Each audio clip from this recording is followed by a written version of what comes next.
Monsieur Maurice Roland de Marignane, dans les Bouches-du-Rhône, nous transmet un reproche et des félicitations. Bravo pour vos savoureuses opinions sur rue, nous écrit-il, mais pourquoi diable n'avez-vous jamais encore fait un sort au langage des technocrates et politiciens qui compliquent à plaisir la langue française pour faire semblant d'être cultivés? Au plan de la pensée rationnelle, nous abondons dans votre sens, monsieur Roland. À telle enseigne que Gérard Pabiot, notre spécialiste de la communication, a emprunté pour vous l'infrastructure routière de l'Hexagone pour rallier Nevers à Aubenas, plaque tournante de leurs régions respectives. Et dans le tissu urbain de ces deux cités phares, il a tenté de désocculter les carences linguistiques de ses interlocuteurs. Et vous allez le voir, au niveau du comique, c'est positivement valable. Vous n'êtes pas natif de l'Hexagone, monsieur? Non, je suis natif de Lyon, la banlieue de Lyon, Saint-Ginaval. C'est quoi la région de Lyon? C'est pas l'Hexagone? Non, c'est le Rhône. C'est le? C'est le Rhône. Et l'Hexagone, vous le mettez où, alors? Les natifs de l'Hexagone, c'est à quel endroit? Alors là, ça m'échappe. À votre avis, l'Hexagone, qu'est-ce que c'est? C'est un rond à deux côtés. Un quoi? Un rond à deux côtés. Deux côtés? Oui. Vous êtes sûr? Oui. Qu'appelle-t-on le complexe socio-culturel, monsieur? Ben, c'est quelqu'un qui a un complexe parce qu'il a l'impression qu'il ne connaît pas assez de choses et puis il a du mal à vivre en société. L'impasse budgétaire, ça vous dit quelque chose? Pas du tout, parce que ça fait plusieurs années que j'habite à Nevers, je n'ai jamais entendu parler. De?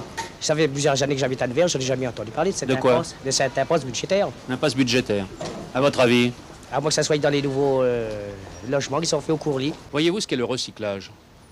Par exemple, pour moi, arrêter de faire du vélo et puis à reprendre des années plus tard, reprendre ce sport, soit pour son plaisir ou... Et vous, vous avez été recyclé? Vous avez fait du recyclage? Ah bah, un petit peu, oui. Moi, disons que j'ai arrêté... Non, à mon âge, c'est pas... J'en fais toujours un petit peu, quoi. De quoi? Du vélo. Voyez-vous ce qu'est un champ de perception global, par exemple? Oui, ben, il me semble que c'est un terrain où il peut y avoir des bêtes dessus, il peut y avoir même des fois, je sais pas, une plantation ou quoi que ce soit, où le percepteur peut prélever un impôt là-dessus. Qu'appelle-t-on les coordonnées de quelqu'un? Bon, ben, c'est quand quelqu'un met une jupe et un chemisier dans les mêmes coloris. Et laisser ses coordonnées, qu'est-ce que c'est? Déshabillé. Voyez-vous ce qu'est un stéréotype? Ouais, alors c'est un type qui est branché, qui a un Walkman sur les oreilles, qui écoute de la musique, un canal dans une oreille, l'autre dans l'autre, un Walkman sur la tête. Pourquoi stéréotype, alors? Parce que c'est la musique, la stéréo. Voyez-vous ce qu'on appelle la masse salariale, madame? Eh ben, c'est la masse des gens qui sont pas propres, quoi.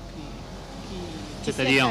Qui se laissent aller, qui n'achètent pas de produits pour se laver, pour entretenir même la maison.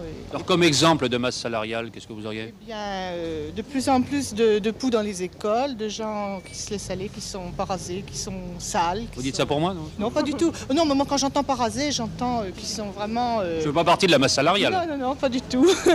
Non, les gens qui sont vraiment sales, quoi. La